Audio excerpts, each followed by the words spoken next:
All right, welcome everybody to week 15, day 1. Let's take a look at some of the FPSs you made. If you didn't submit a video, I think now is the time to start submitting video evidence rather than stills, because you can't really tell if the AI works just from a screenshot.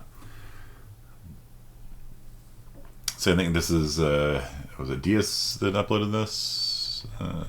Stover, the Stovers. So yeah, nice, very nice graphics there. I like the building. You got somebody. Nice. Ooh, nice. Reloading.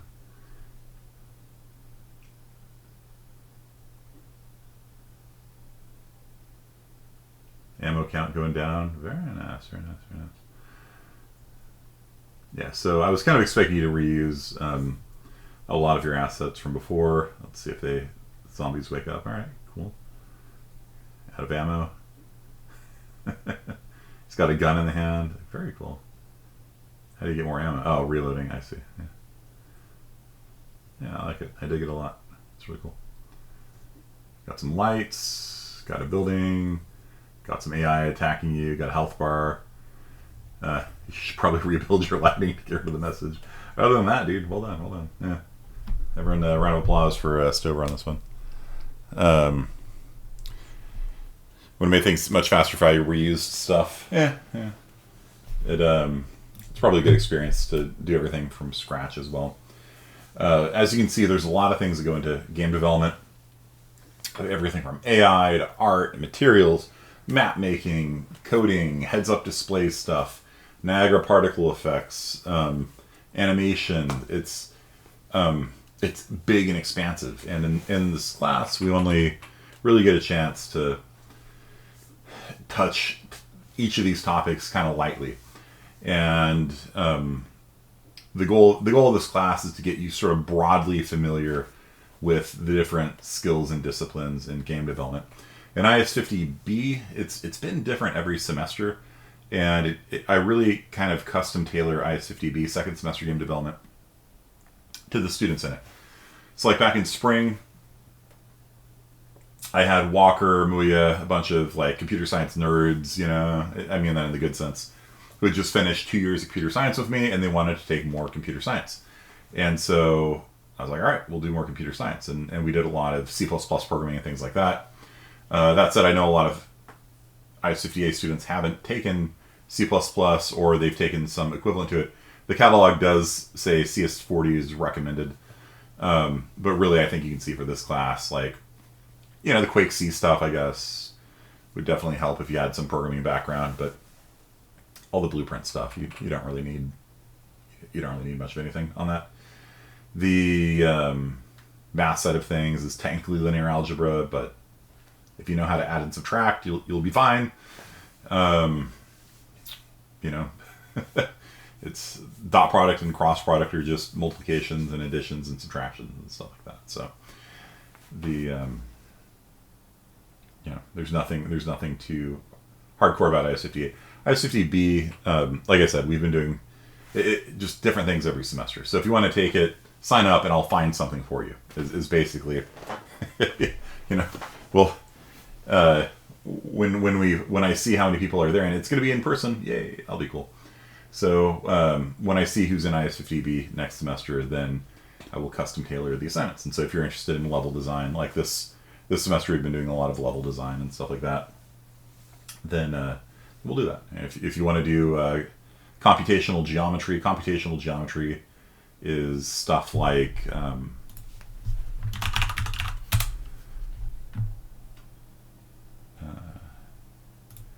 generating things like this. Kind of looks cool, right? So what you do is you start by randomly scattering seeds over an area, and then you kind of mark which parts are closer to that seed than any other seed. You get these kinds of things as a result of it, and it's very useful for like random map generation, making cells, making cobblestones in a game.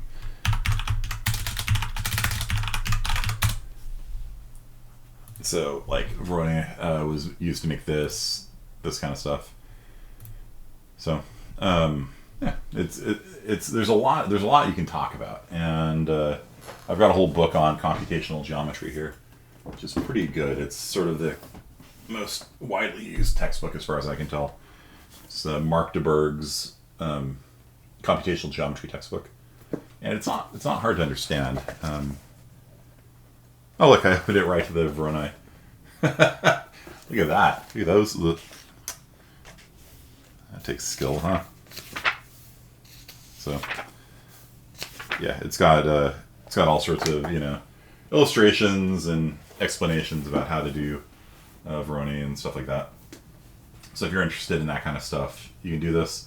If you're transferring to a college that offers computational geometry, it's probably worth a class. There's a lot of uses for computational geometry beyond just video games, right? Like there's a whole lot of computer vision stuff and image processing and AI and all this stuff that all this and oddly enough, things like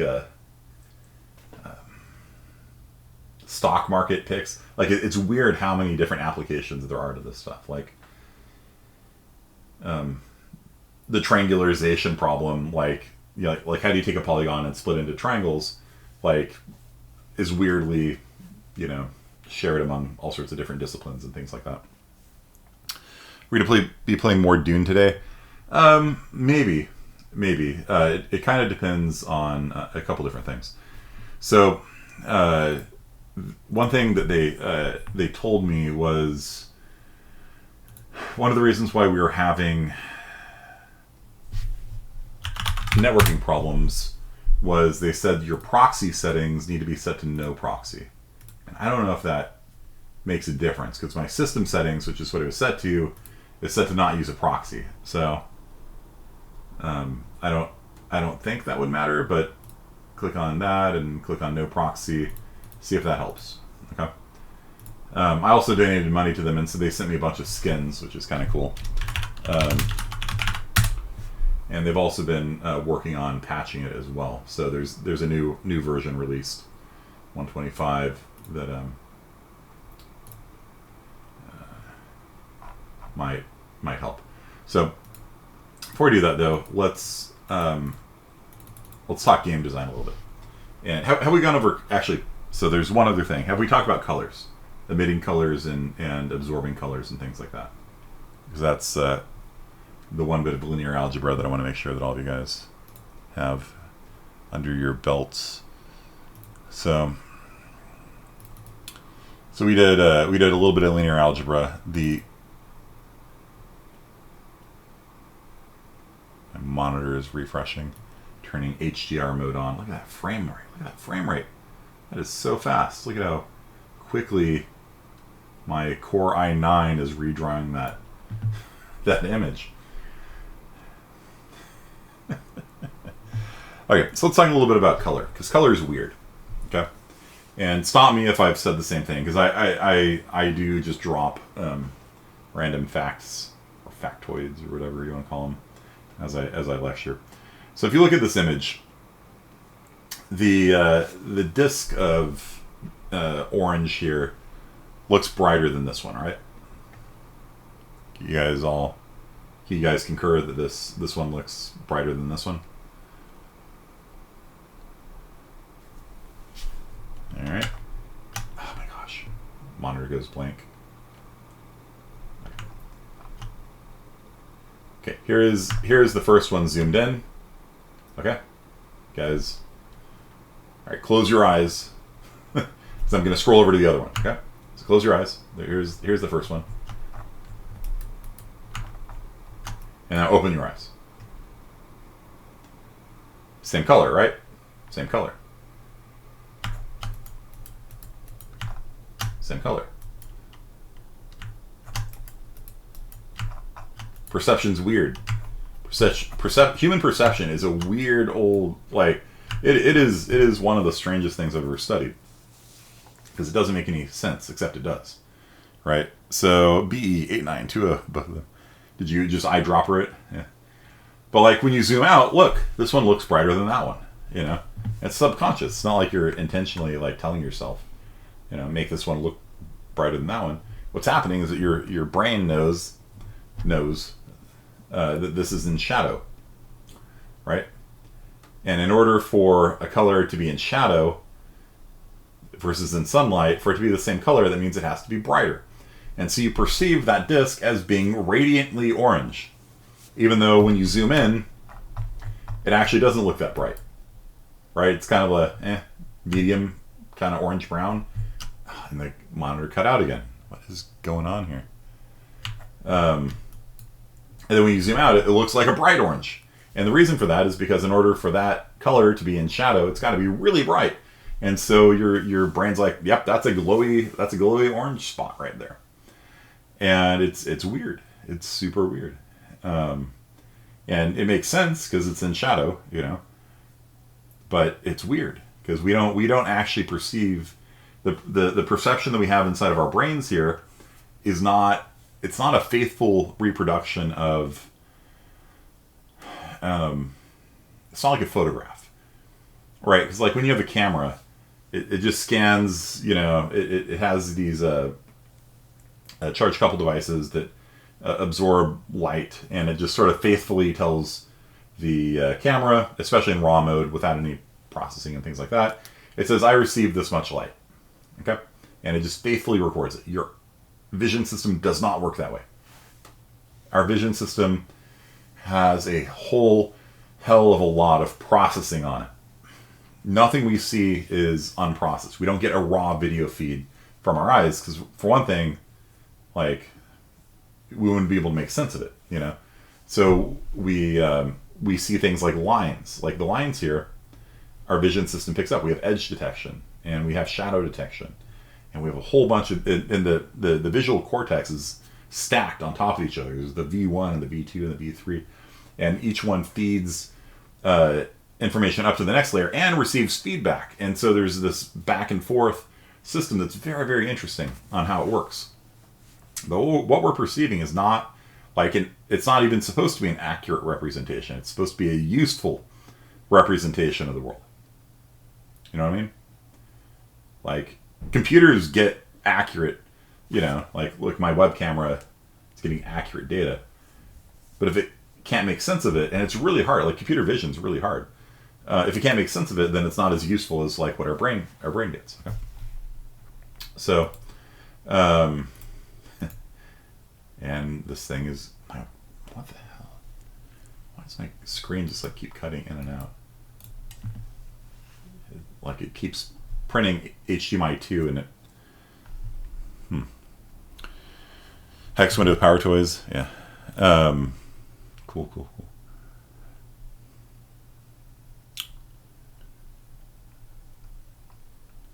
So let's see here, lighting.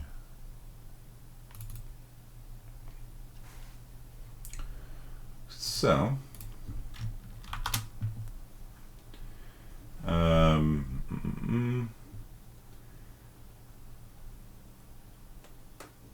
so,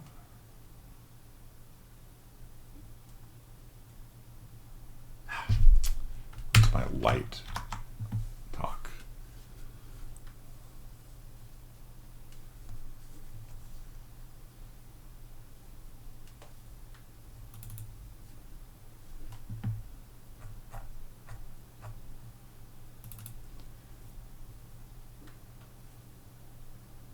Huh. I have one in here somewhere. Oh, whatever. I'll just do it from scratch. So the way the light works, okay? The way the human eye works is that we've got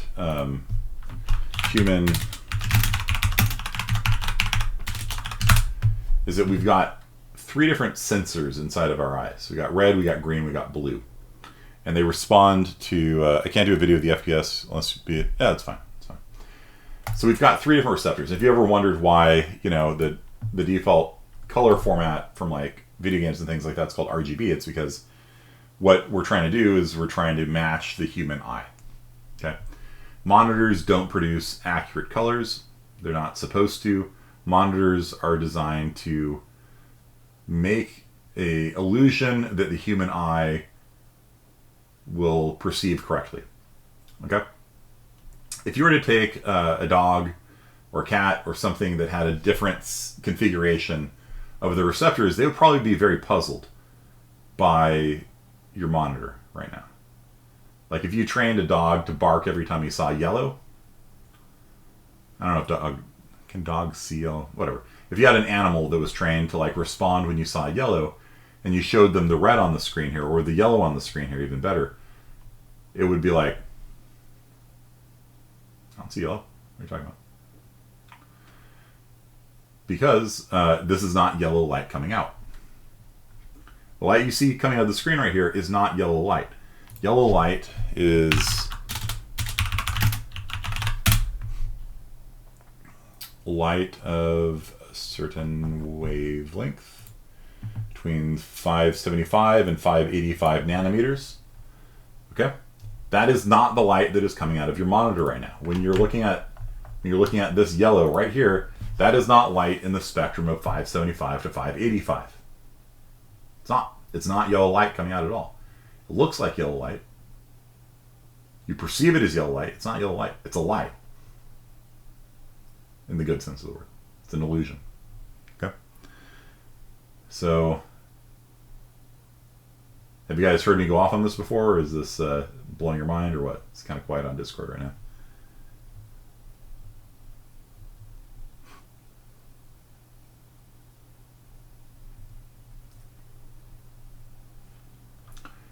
What's coming out of your screen right now is red and green.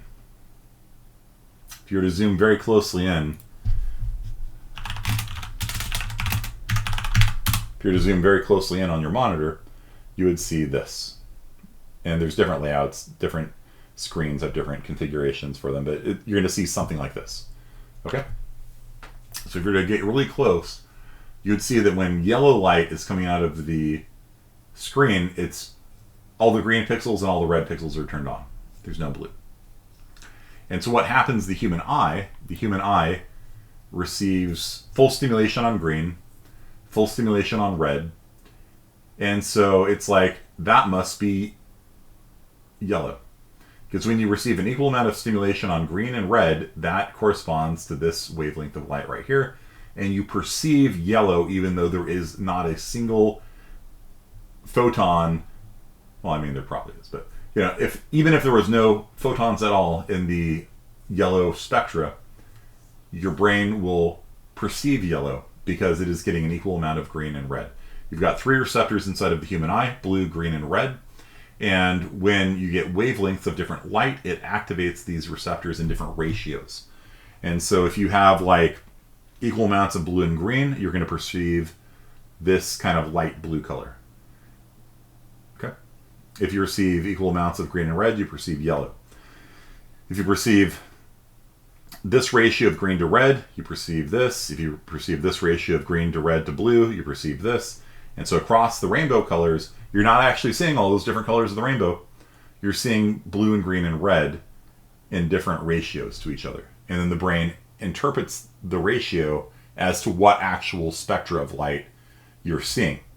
And so if you look at a rainbow up in the sky, your brain is like, okay, that part is like all blue and no green, no red. It's purple. This part is even more blue, and it's got a little bit of green, so that's like blue. This part here has got equal parts blue and green. That must be like the light blue color. And so even though you can only perceive 3 colors, sort of red, green, and blue, your brain knows based on the relative ratios of these receptors activating that, and you perceive a whole rainbow. Now, monitors don't work that way. Monitors are not rainbows. Monitors do not produce the entire spectra of colors. In fact, it's actually really hard to make LEDs do that. There's a whole bunch of engineering that goes into making non-standard LEDs, and it's actually kind of hard. So what we do is we simulate it, right? So rather than trying to produce all the different millions of spectra of colors, what we do is we cheat. We produce red and green and blue because that's what our receptors perceive. And it just says, okay, produce 80% blue, 10% green, 0% red, and then your brain's like, bloop, okay, it's this one. So it's hacking your brain essentially. None of the colors coming out of your monitor would make any sense to an alien. Like if you looked at a rainbow and then you looked at a rainbow pattern like this, the alien's like, no, that's not the same thing at all. That's yellow. That's green, red. What are you talking about? You're shining green and red in my face. That's not yellow. That's yellow. The rainbow up there is yellow. This is not yellow. Okay. Instead of cheat, I say we say bypass. Yeah. Yeah. It depends on your perspective. It's all an optical illusion, basically. Our monitors are designed very much for the human vision system. They will not work on aliens, or maybe they will. Who knows? Aliens might have a similar thing. So what you see here is yellow. Is not yellow. And if you don't believe me, like, where's brown on the rainbow?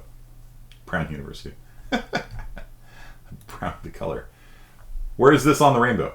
What spectra of light is brown? There isn't one. On the rainbow's bottom, yeah. When the rainbow hits the toilet, that's brown. There's no brown on the rainbow, right? Brown as a color does not exist. Like if you were to talk to an alien, you're like, hey, that's brown. They'd be like, huh?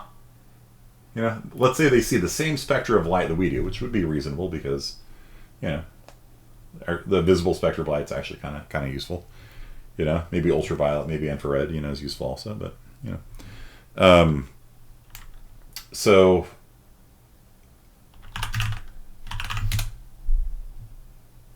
if you look at all of the different colors in the rainbow,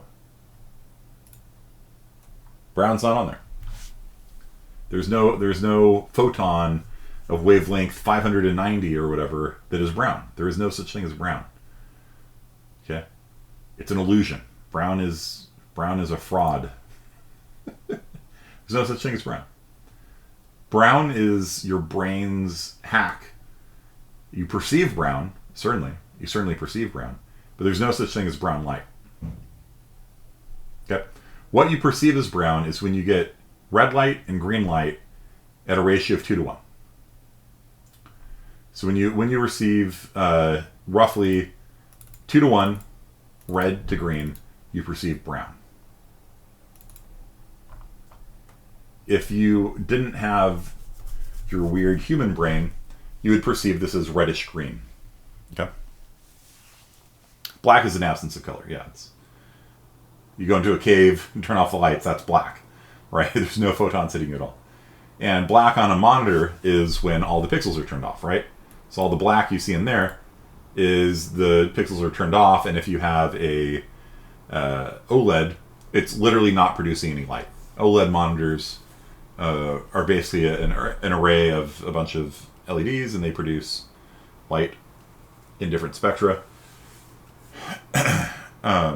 On a monitor like this, which is not OLED, you have a backlight, and then the LEDs try to filter all the light out. And so it tries to block all the light. It doesn't succeed. That's why you have contrast ratios on monitors and things like that. My monitor over here, this garbage one that I spent way too much money for, has 1,100 dimmable zones of LEDs, and so it can actually turn off for pure black a chunk about that big on the screen, or something like that. OLEDs can turn off each individual pixel. So yeah, brown doesn't exist. Brown doesn't exist. It's reddish green is technically what brown is. But our human eyes are really, really good at picking out brown. Why? Well, trees are brown, you know? And so if you want to, I don't know, eat, it'd be really neat, right? If somehow you could distinguish between red and reddish green and green. Wouldn't that be useful? I think so. Do you see how the red just pops out right there? What you're looking at in the background there is reddish green.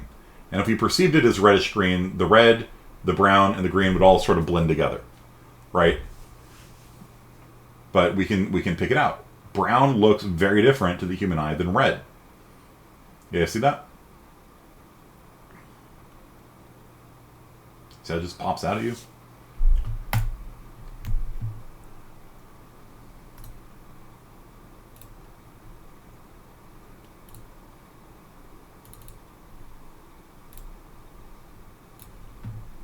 What do you guys think?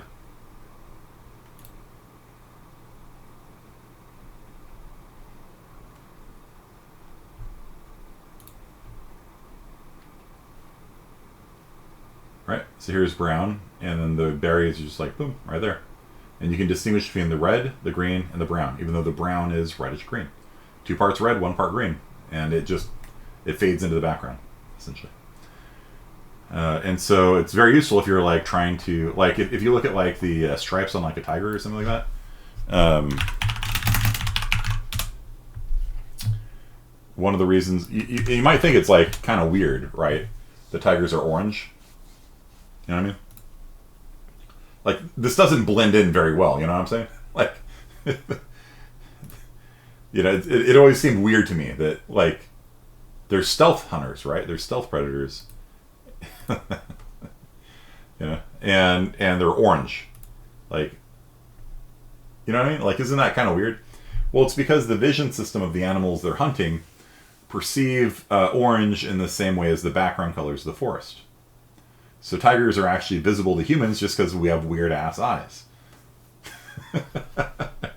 To like a deer or something like that, they actually blend in with the background. Because what is orange? You know?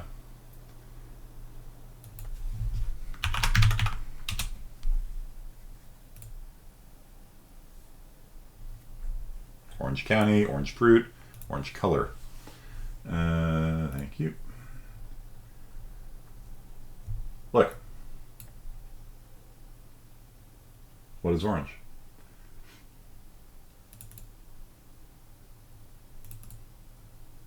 See it? So we see orange as different from brown. Orange pops out at us. But it's still 2 parts red, 1 part green. Okay? Depends how your vision system works. It's weird. Orange is brown. Okay? So, with like a color picker here. And that's one of the reasons why monitors are so hard to make, because like they talk about trying to recreate, you know, this percentage of the color space or whatever. It honestly doesn't matter what colors they produce. What matters is the colors we perceive, right? And so they'll have like these high definition cameras and calibration devices and things like that, trying to make sure they produce absolutely accurate color, but it's not accurate color. It's RGB, you know? And, you know, what matters from a monitor is the perception you have, not the actual color accuracy, because none of this is accurate. You know what I mean? Like, that's not yellow. That's reddish green. So, let's see. Give me a color picker. Give me a color picker.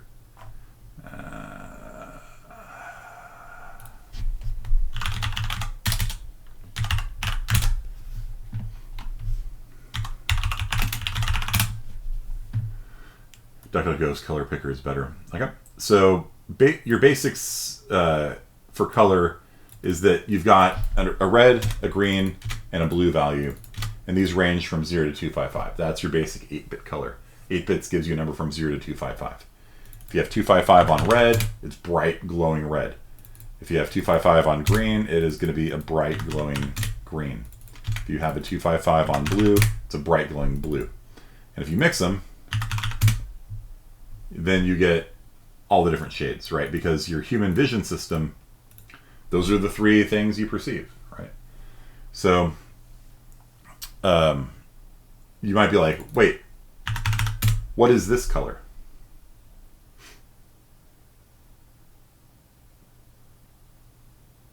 What color would you guys say that is?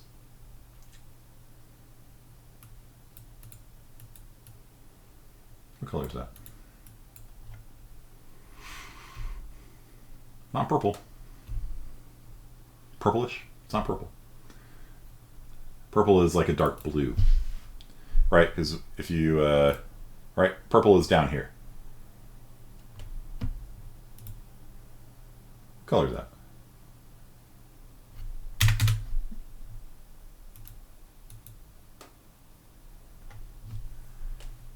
Red and blue. It's red and blue. Can you have both red and blue? Like, no. You know what I mean? Like, there's no, like, blue is the low end of the spectra, and red is the high end of the spectra. Right? There's no color on the rainbow that's red and blue. There's greenish red, you know, that's yellow, and there's greenish blue as it fades from green to blue. There's no such thing as bluish red or reddish blue. Like that, if you're just looking at a rainbow, that color doesn't exist on the rainbow. It's a fantasy color. Okay? It's RGB, so it's red, green, and blue. Yeah, but magenta, or whatever you want to call it, is reddish blue. And so this is a color that doesn't exist, like brown. It doesn't exist. This color is not real. If you were to tell an alien, hey, I'm seeing wine color right now, they'd be like, the hell are you talking about, dude? I'm seeing red light and blue light. What are you talking about? You know? And the human brain will mix it together. And normally when you mix colors, like if you mix red and green, you get the midpoint between the two. So if you shine red light and green light at somebody, let's go back to the color pixel picker here, you get yellow, right? You get red, you get green, you get yellow, because that makes sense, right? Like you got even amounts of green and red, it's yellow. Your brain creates a color in the midpoint between the two. If I do the same for blue and green, you get like this greenish blue color. Makes sense, right? What doesn't make sense is bluish red, because that, like, they're on opposite ends of the spectra. And so your brain invents a color called magenta. Magenta is not a color. This is not a real color you're seeing here. None of these colors are real. They're not on the rainbow anywhere. You know what I mean? By a real color. White's not a color, black's not a color, brown's not a color, magenta's not a color. They're all illusions created by your brain. They're not real.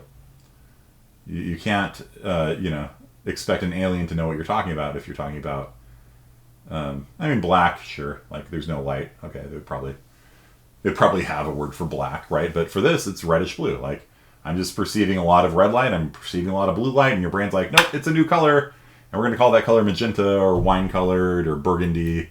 You know, there's different words for it. And it's not actually on the rainbow anymore. Yeah.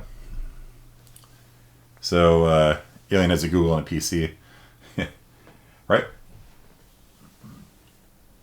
So it's weird. It's really weird. Human vision's really weird. And the fact that we're just we're just not even aware that it's not a real color. You know, like, what do you mean burgundy's not real? I have a crayon for burgundy right here. Well, your brain has confabulated this color that doesn't exist. Why? Because it's useful to see burgundy. Okay.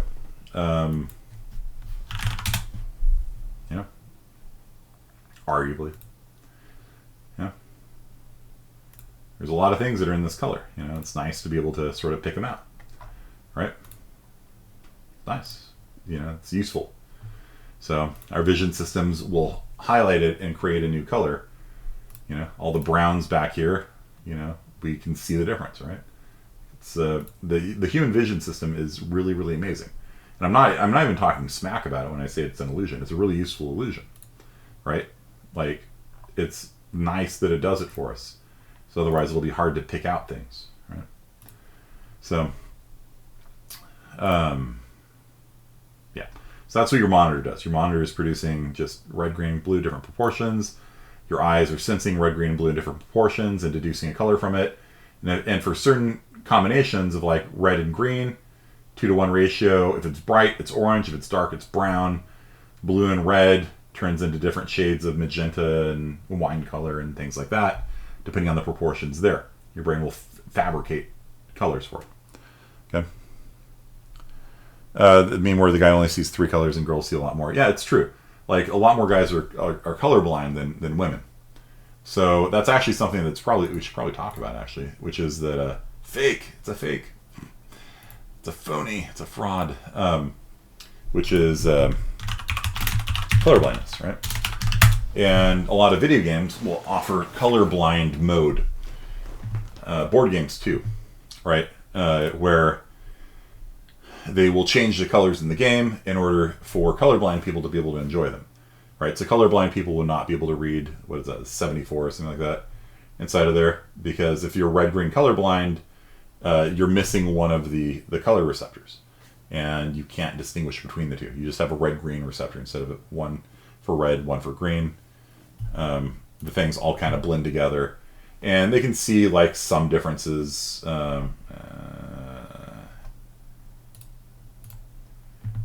They can see like some differences in them. Like my dad's colorblind; he has to like sit there and squint. Like, I think I can see that. I had a roommate in college who was colorblind, and he would like, yeah, I guess they're different. He had pink sheets and didn't know it.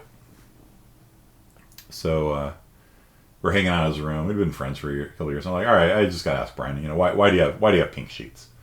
He's like, what? I was like, your sheets, they're pink. I mean, like, you do you. It's just I'm just kind of curious, like, why you picked out pink sheets for your bed. He's like, I didn't. My mom did. I was like, oh. Your mom didn't tell you that she was buying you a pink bed spread? No. Yeah. He's like, I'm going to call my mom now and yell at her. And I went to the other room and I heard him like, da. What do you mean pink? It was on sale. No, you don't. You don't buy. Like, just tell me what color my sheets are. He had them for years, Just nobody. Oh, it was he's just got pink sheets, like whatever. Yeah. Yeah. It was on sale. Yeah. So yeah, different kinds of color blindness have trouble distinguishing between different spectra of colors, right? And you'll see in a lot of like AAA video games, they'll now have modes for the different kinds of color blindness, and it'll move the colors around so that, like, especially if you have a game that's like good guys are green and bad guys are red. That's a pretty common thing in like real-time strategy games, right? Your units are highlighted in green, theirs is highlighted in red. Or role-playing games, same thing. Not very helpful when it looks like this. You know what I mean? Like, that's green, that's red. It's very hard for these people to distinguish them, and so they'll switch into a different color set for colorblind people. And so you have to kind of just maybe be aware of this, And so when you make your games, you can build into colorblind mode as well. I do not carry the colorblindness gene because it's a X-linked gene, and you get your X from your mother. So I am not. I do not have the colorblindness gene. My sister does. My sister is definitely a carrier of the colorblindness gene because it's X-linked. So she gets one from dad, which has the colorblindness gene on it, and one from my mom, which does not, because I'm not colorblind. So, got to get those cells, yeah. So, yeah, but women are far less likely to be colorblind because, like, my sister's not colorblind because all you need is one non-colorblind gene and you're not colorblind. So my sister's not colorblind, but her son had a 50% chance of being colorblind because my sister's a carrier for the colorblind gene. And so women typically, for that reason, like, it's very rare. It's very uncommon for women to be colorblind. And there's also the opposite of colorblindness, which is a superchromat. And superchromats actually have photoreceptors in their eyes. Hey, check that out. And so they can actually perceive far more shades of color than a regular human. And superchromats are almost all women. It's very rare for a man to be a superchromat. Tetrachromancy. 1, 2, 3, 4 receptors, so they don't just have blue, green, and red. They have another one at lower spectra, or shorter wavelength, sorry, for ultraviolet. No, that's a bird. That's not humans. Humans. We're normally trichromats.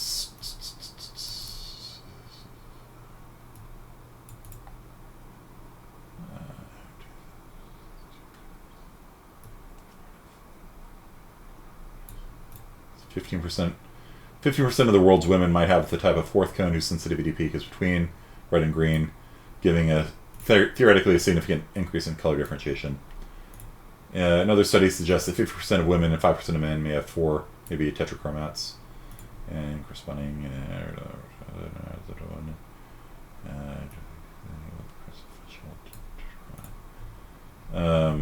Yeah, so you can take a test.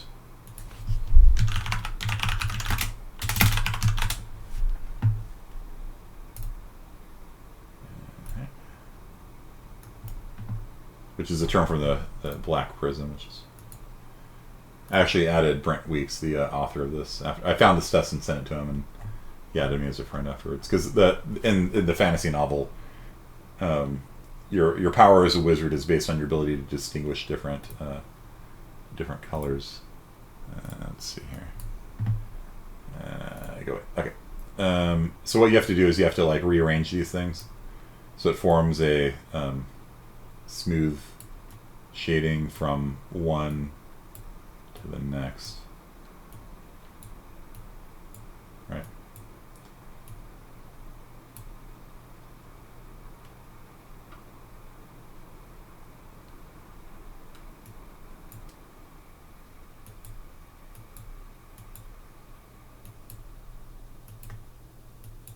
Come on.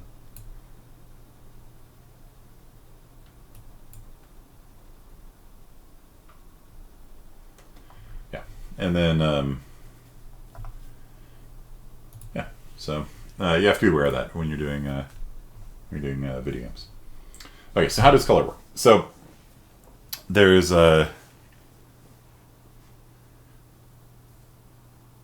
Zuckerberg. Let's sort of see where it leads. Yeah.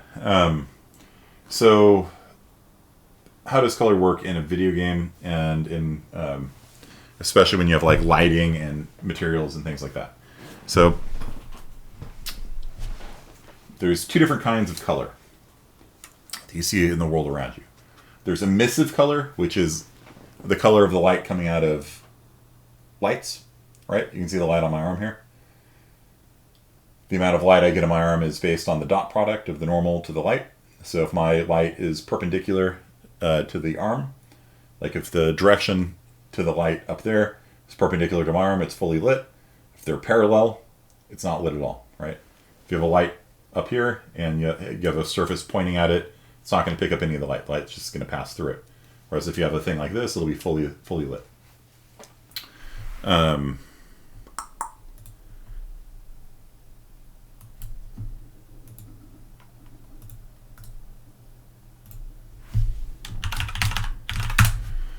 Okay, so how does that work? So you've got a surface, and you've got a sun or something like that, okay? So light's coming down this way.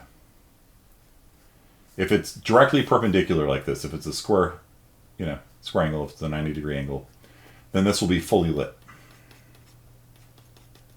Okay? You guys with me on this?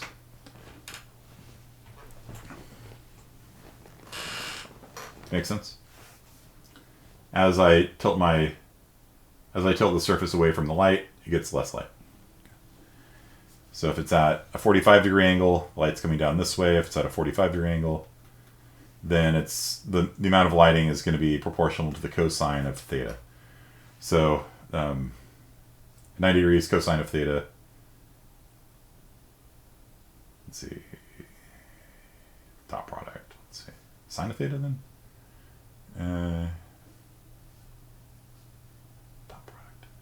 No, it's the angle. Sorry, it's the cosine. Sorry, yeah. In this case, it'll be sine actually. But what you do is you take the normal vector. The normal vector is the direction pointing out of the surface, and the theta is actually the angle between the. It's the angle between the normal vector and the line of the direction of light, basically from the sun to your surface. That's the theta there. Okay, so in this case, the theta is 0, right? And so the amount of lighting you get is proportional to cosine of theta. It's the dot product of the 2 vectors. And so when there's no degrees difference, technically I think the line would go the other way, but whatever, then it is fully lit. And when it's at 90 degrees, if the normal vector is completely perpendicular like that, then it gets no light. Okay, it's the cosine of 0 degrees is 1, right? And so it's the angle between the normal vector and the displacement vector from the surface to the sun. So you create another vector pointing up this way. You guys got that? It's pretty intuitive, right? Like you hold your hand to the sun, it's light. As you tilt it away from the sun, it picks up no light. So have you done cosines before, Spraggins?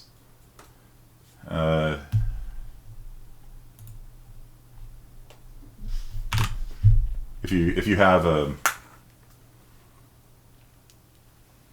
like a light shining this way at my surface, if my surface is completely perpendicular to the light, it's going to get 100% of the light. If I turn it sideways, you see how like none of the light's going to get picked up on the surface? So if I have a light right here shining at it, a flashlight or something, the flashlight, all the light would hit it, right? 100% lit, 0% lit, right? Because all the light will just bypass it. And then at like an angle, if you want to know in between 1 and 0, it's the cosine of the angle. So if you're holding the surface at like a 45-degree angle like this, then you know, if you haven't done trig, you just go, what's cosine of 45? 0.707. So it's going to get 70% of the light.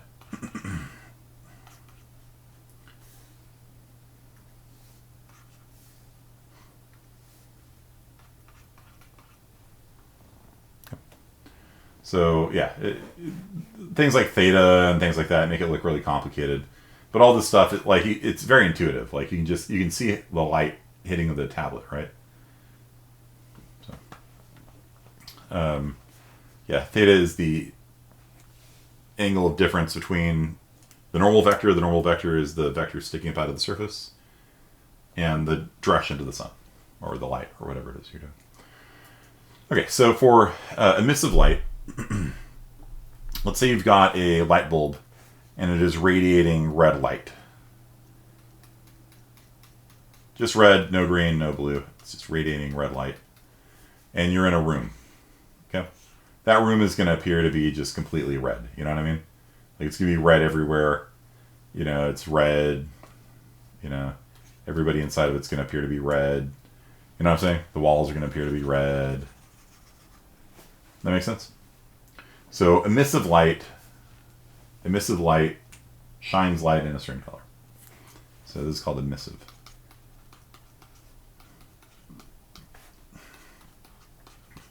So you got red going over here and red going over here. Everything's red. Okay. Then on the flip side, like I said, there's two different sources of color. One is the light, the color of the light, and white is very neutral. It's just white, you know. But if you shine red light, everything turns red. You know what I mean? Like, so there's two things that contribute to the color that I'm looking at right now around me. First is the light, the color of the light. Second is the color of the thing being hit. I got a blue shirt on. I got a brown, black, something chair. I've got a brown colored bass guitar down there. I got some Chinese scrolls over there. All right, yeah. It's mirrored. It's weird. There. Right? So that's Zhulang and Guan Yu and Liu Bei from Three Kingdoms. Is given to me by my Taekwondo instructor for many years of doing Taekwondo and helping teach classes and stuff like that. He gave that to me, so I keep it up on my wall as a sign of respect. The one back there, one back there. It's black and white, right? So you have ink. So you have what's called absorptive color. Okay. So emissive light means the light goes out. With absorptive color, the light goes in. I don't know if that's a good way of putting it. Black absorbs everything. How about that? So, dyes, colors, things like that, it eats light.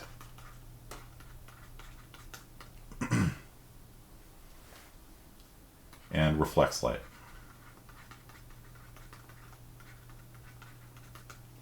So what would happen if you shined a flashlight on a pitch black surface? Like, let's say this part of my chair right here. What does the surface do? What happens to all those photons? You take a flashlight, you shine it at a perfectly black substance. No reflection at all. What happens to those photons? They go away? What happens to them? You got a flashlight, shining out white light, and you shine it on a black shine it on a black surface. What happens to all those photons? It eats them, right? The black surface is like nom. What happens to the energy? For those of you that drive black cars in the summer, what happens to all that energy from the light?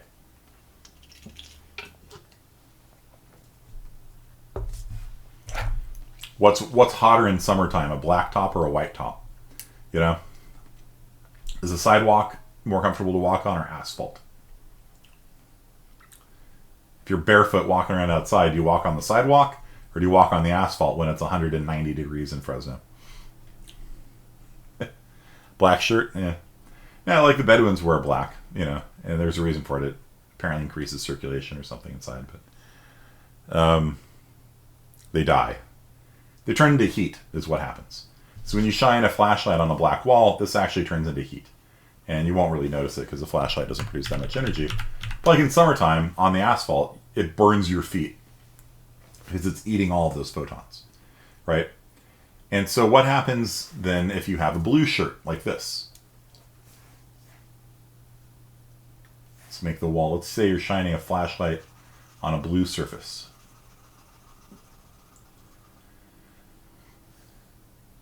And you got red, you got green, you got blue light coming out of the white flashlight, just for simplicity's sake. Which one of these three things gets eaten? And which one of these three things bounces off the shirt? What light is bouncing off my shirt? And what light is getting eaten by my shirt? What do you think?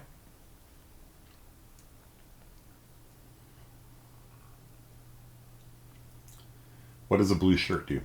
It's not emitting light. This is not an emissive light source. I'm not glowing blue like a Chernobyl radiation meltdown device or something. You know, like this is not radioactive. This is reflecting light. Okay? It's absorbing light and it's reflecting light. Okay?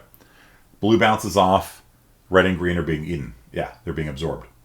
Right? So if you shoot white light at a blue surface, what happens is blue will bounce off, and then the red and the green go inside to die. Okay? Does that make sense? That's why you see blue. So what about trees? They reflect green, right? So what spectra of light does a tree leaf eat?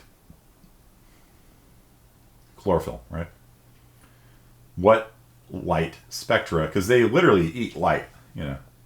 I'm using it somewhat sarcastically here. It's absorbed is the more proper term. But, I mean, trees literally eat light. You know, that's their source of energy, right? Photosynthesis requires sunlight, water, carbon dioxide, and chlorophyll, basically. Water. Okay.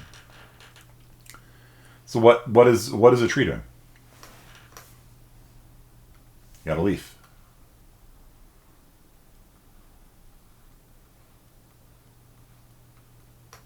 What is a leaf doing? What light does it eat? What light does it reflect?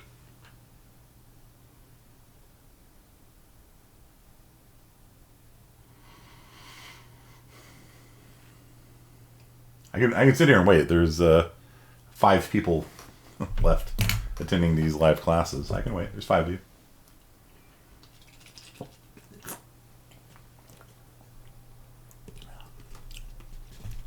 I got my cup of joy.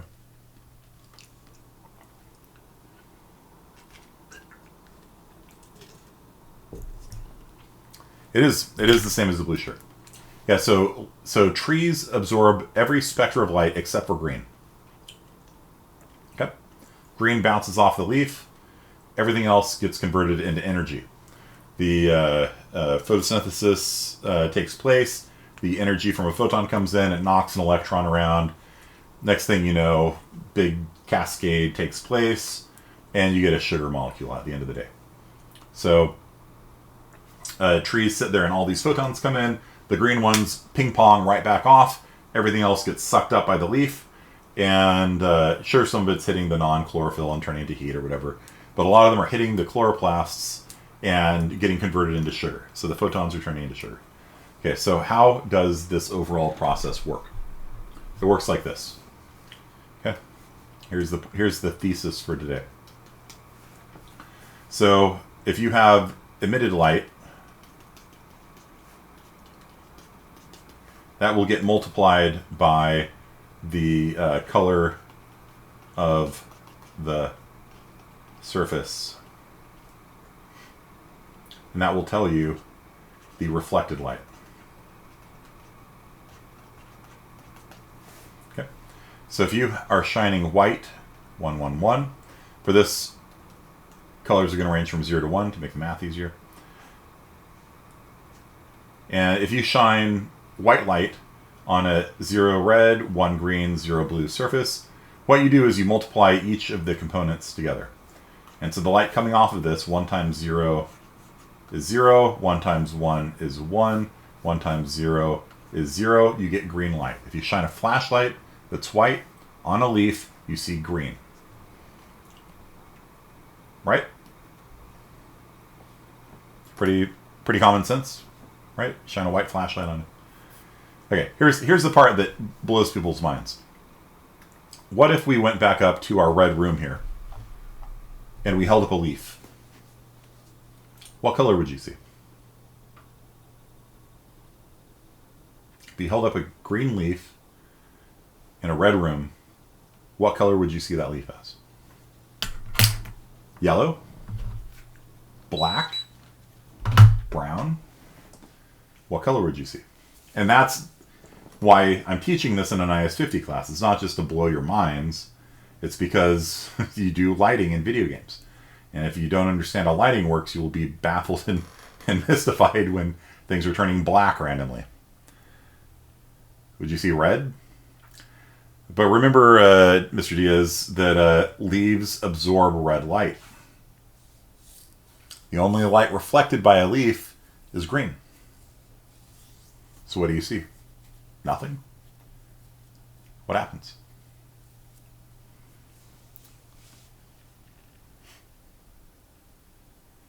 The only light reflected by a leaf will be green light. There is no green light in there. You will see a black shadow. So if you hold up a leaf inside of an all-red room, like you're at a rave or something, the thing will be, you'll just see a black outline. You won't see any green at all. It is crazy, yeah, and that's why I teach it. It's fun. And it is in part to blow your mind, too. So if you were to hold up a green leaf inside of here, there is no green light to reflect. The only light the leaf reflects is green light. There is no green light. So you will see nothing. You hold this up, it will just be a black shadow in your hand. It's kind of cool. Okay. What if the room was purple? 100% red, 100% blue. What color would you see? You're now in a purple rave. Or it's not purple, it's burgundy, right? Red, blue is not purple, right? Let's say that you're at a burgundy rave. You're in the Burgundy region of France, and I don't know, they're celebrating the release of a new wine product or something. I don't know. A dark room, yeah. Well, that's why dark rooms are red. Because if you have the other wavelengths of light in there, they will expose the film. The film is reactive to a lot of wavelengths of light. So what they do is they have a really, really low intensity, low wavelength light, and then it doesn't cause the film to, because you have exposed film in there, and you're doing a chemical wash and stuff like that. If it was white light, it would just develop the film and overexpose it, and you'd get nothing. Right? Same as red light, yeah. So if you had a purple room or a burgundy room, you would also hold up a black leaf. What if you were in a yellow room? The yellow room, it's 100% red. It's 100% red, 100% green. It's a yellow room. What color do you see on the leaf now?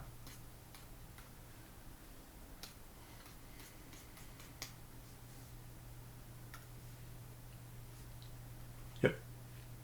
You'd see green. And the reason for that is because this equation we have down here, if you have red, green, and no blue, and you have a green leaf, red 1 times red 0 is 0, 1 times 1 is 1, 0 times 0 is 0, you end up with a green leaf on your hands. Whereas when you have the burgundy room, named after Ron Burgundy, the most famous San Diegan to ever live, 1 times 0 is 0, 0 times 1 is 0, 1 times 0 is 0, you see black. What if the leaf is orange? So if the leaf is orange, you would see red. So if you have one, actually, yeah. So orange would be 100% red, half green. 1 times 1 is 1. 1 times 1 is 1. 0 times 0.5 is 0. 1 times 0 is 0. So if you bring an orange leaf into a red room, you would see it as red. Because it reflects all the red light. That's what that means. That's what the color of a surface is. It's actually the color that it doesn't eat. Right? The color of a substance is the color it reflects. And so a blue shirt would reflect 100% blue. Or, you know, in this case, this is an orange leaf. So it reflects 100% of the red and it reflects half the green. Well, there is no green light, so there's nothing to reflect. It's black, you know, effectively, in that perspective. And it absorbs all the blue light, so what you have left is that it'll reflect 100% of the red light. And so you'll see the orange leaf turn red. And so it's the interplay between the lighting and the materials that is the reason why I have to spend a lecture on this. You know what I mean? Because this is not something that we naturally intuit. And when you make a video game, colors are very important. You know? They establish mood. They're usually pretty iconic. You typically will have a color palette for like most games. The art department will come up with a color palette, and they're like, these are the colors you can use, you know, in your game. And so you will hit those over and over again. Black Ops, you know, whatever. And so the art department for your game will usually come up with a color palette, and then you stick to it. And that's what creates these sort of iconic shots. You know, like you can look at shots from like Overwatch and just like immediately know it's Overwatch. You know what I mean? Like, you know, none of these colors they pick here are accidental. You know, it's not just like whatever the author of the level decided to come up with. You know, these color palettes they choose are deliberate. You know, like all of these things contribute to these very iconic images where you just look at them and like, oh, that's Overwatch. Okay. So,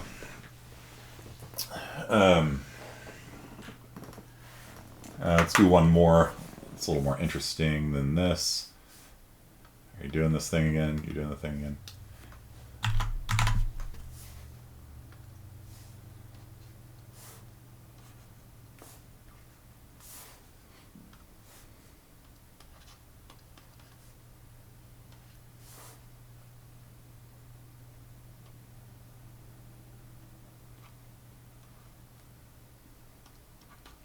So if we shine brown light, this is brown, on a wine-colored surface, what do we see?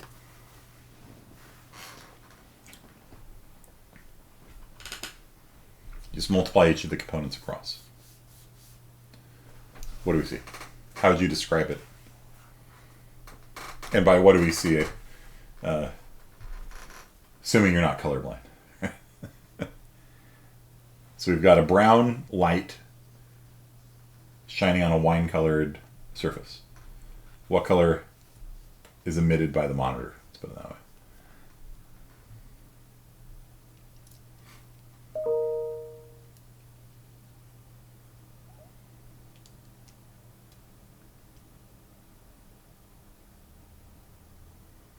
Let's say yellow.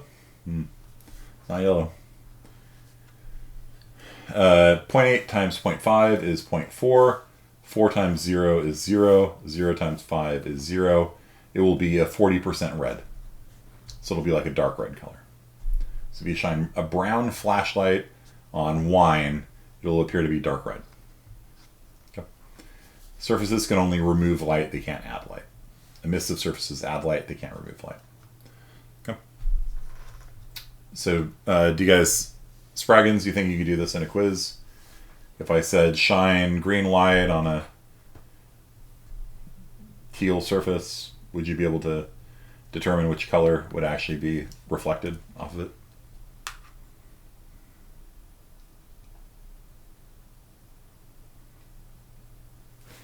Okay, well, let's do that then. So let's just make up some numbers here. 0.1, 0.2, 0.3. I don't know what color light that is. You can probably put that into a color picker. And we're going to shine this on this color, whatever that is. Spraggins, what color is going to be reflected off? What are we going to see in the game? Game world. This is a very dark color, not very emissive.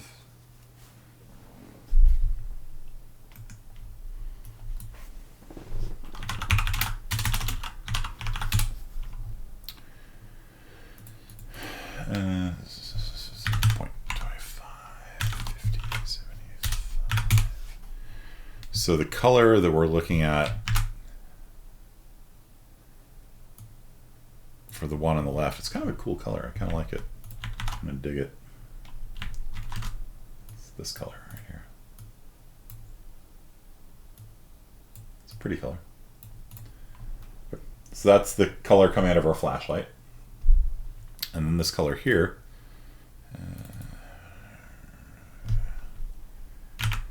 I'm just kind of eyeballing these.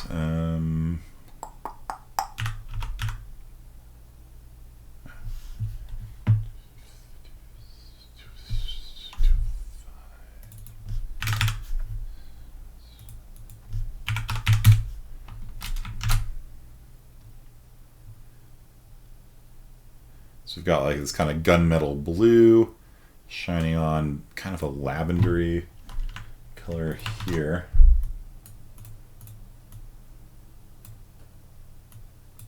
So what color gets reflected?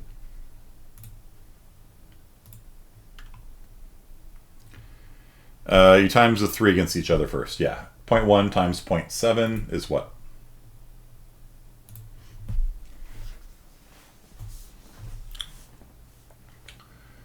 0.07. 0.2 times 0.2 is 0.04. 3.3 times 0.8 is 0.24. Right. And so that is going to be 0.07 times 5. Sometimes color pickers will have the ability to enter floating point colors. The one on DuckDuckGo does not. So that's 18 on the red side of things, 0.04, 10 on the green side, and 0.2, and 61 on the blue side. Okay, that makes sense. So we end up with a really dark kind of purple color.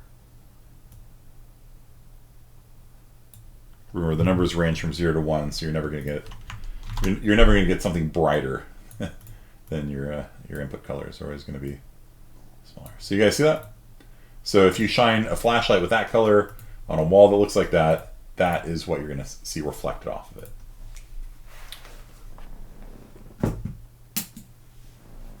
Cool.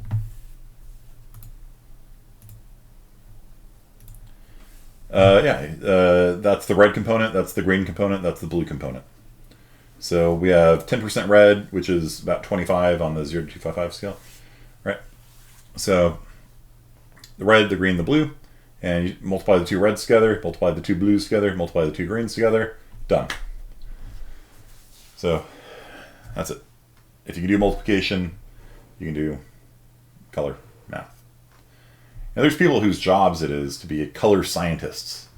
So for my CSI 26 class today, played a short little interview with a Pixar person who is a color scientist, whose job it is to come up with cool looking color in their Pixar films like Ratatouille, things like that. Okay, color.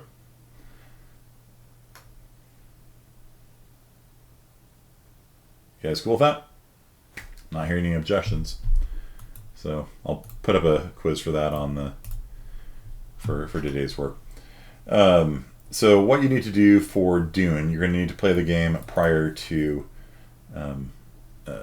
Thursday, and you play it by yourself. You can play it solo. I play it for an hour or so, or you can play with friends. You can play with a group of students here. It's all good.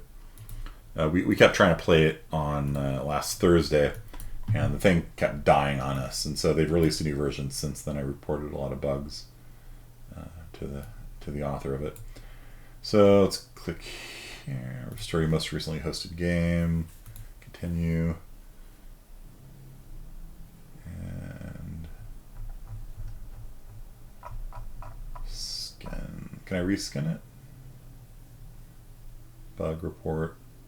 Full screen. Exit game. Help. Music. Report bug. Full screen. Where can I reskin it? It doesn't matter. Okay, anyhow, the point is when you click on this, it's going to give you the Dune rulebook.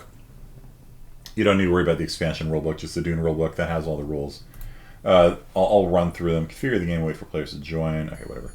So this is what the world was like when it crashed for the last time, and I finally just gave up on it. You've got different factions that are in the world. Each faction has its own superpowers. If you hover over the different people, it tells you what their different superpowers are.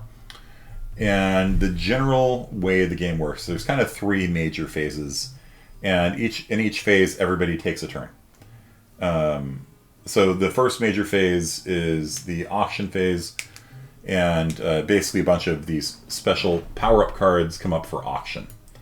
For example, my character has one power card right now, which is a shield. It stops your general from getting assassinated by a projectile weapon.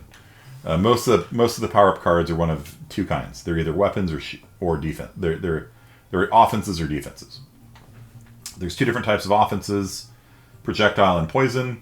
There's two different types of defenses: projectile and poison.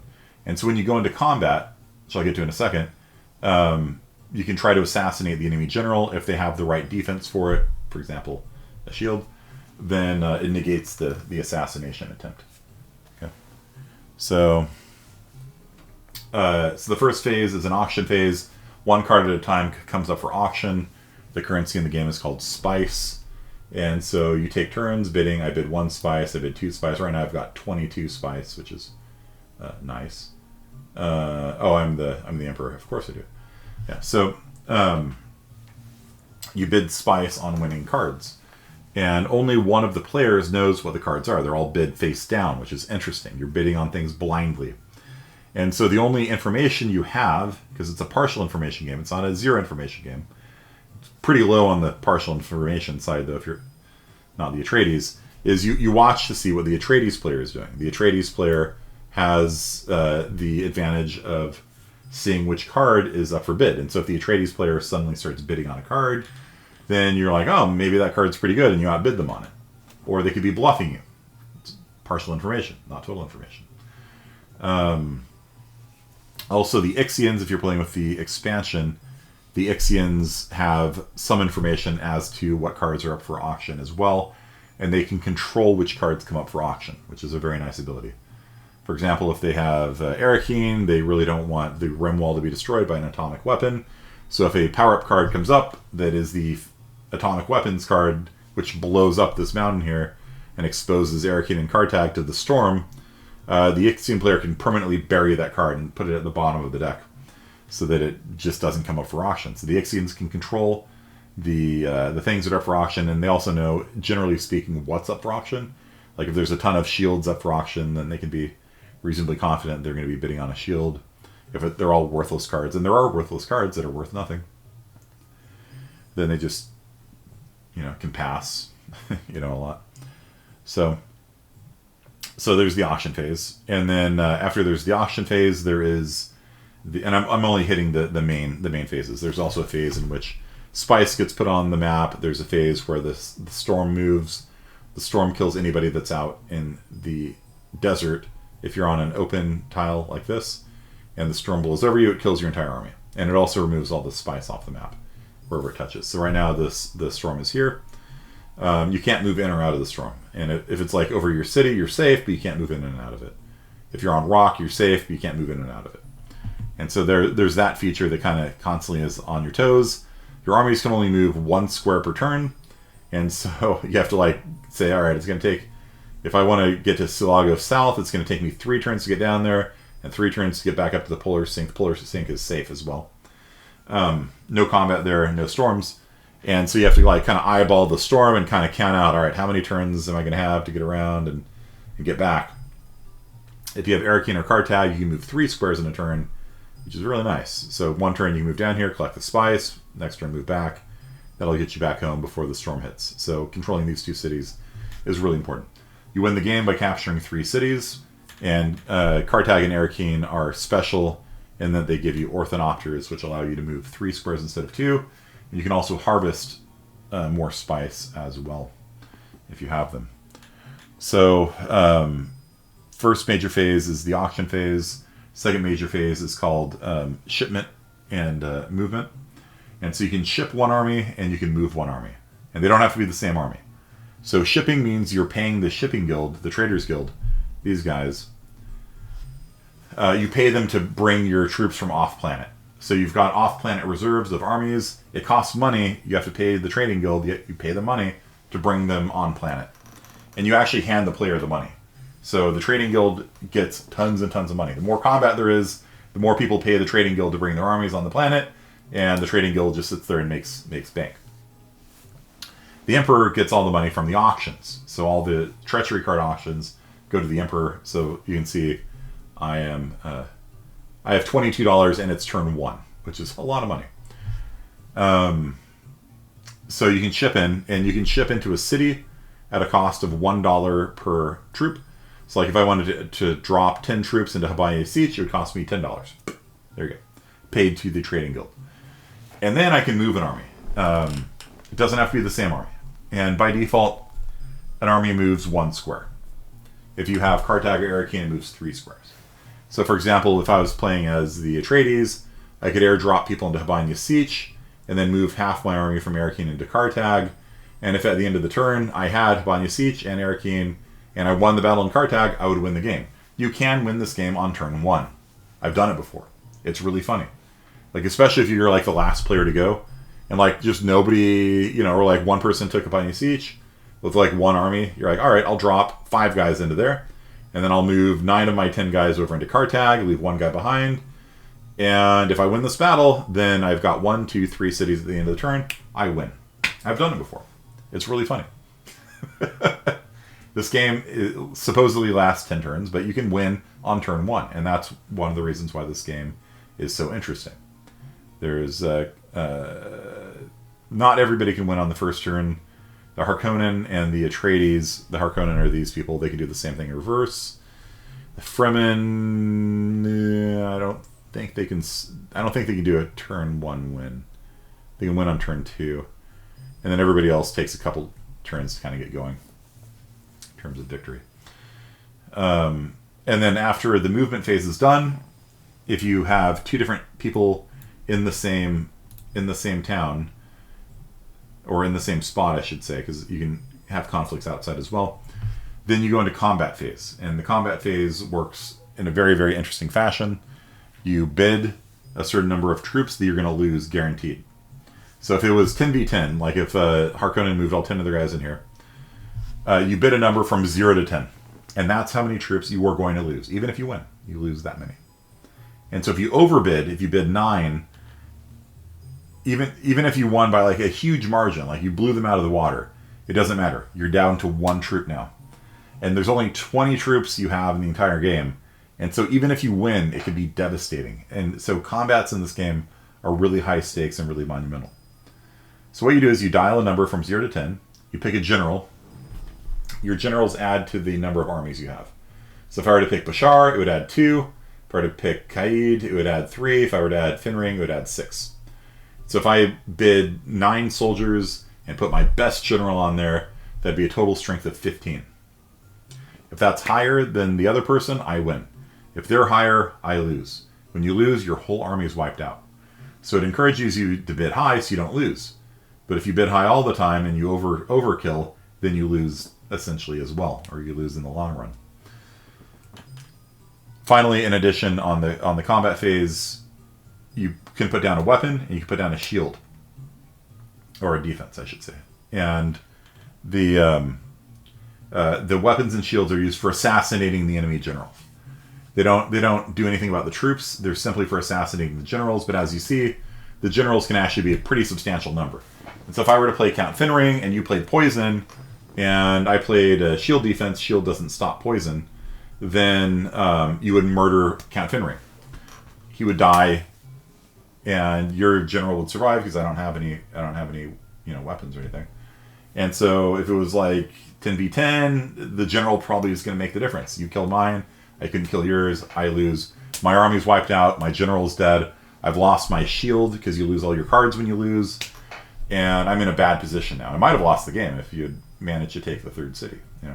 So combat is very high stakes. It's not good to fight willy-nilly. You have to really think about it, because your generals will die, and then you don't have the general anymore. If you lose all of your generals, you can start bringing them back, but you don't want to lose your best generals. So. And then finally, there's traitors, and so every person has one general from another team that's a traitor, and you're going to play yourself. I've got another. I guess we could play with the IS-50B people when they come in. Hey, Gardner, how you doing, man?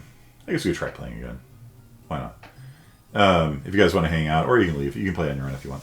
But basically, what your homework assignment is for Thursday is to, for one thing, record a video of your first-person shooter, because it's too hard to grade it just on photographs. But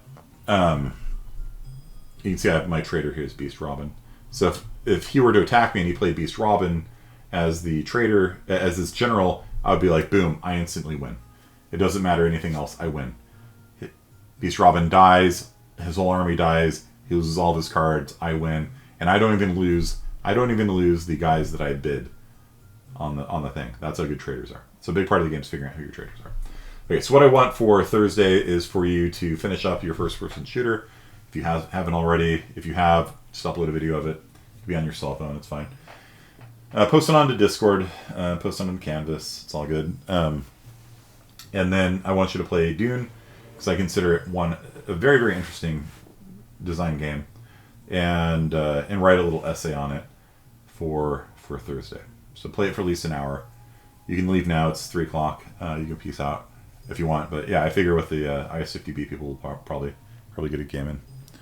You already sent in with photos? All right. Yeah. So if you just send in with photographs, then just post the video for the FPS. Yeah.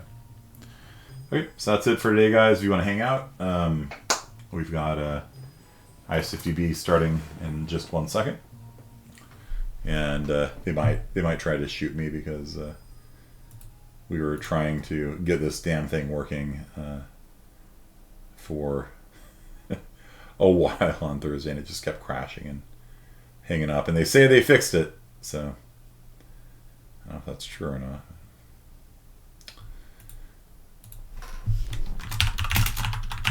And they also said the exit game button doesn't work too, so maybe I'll just refresh.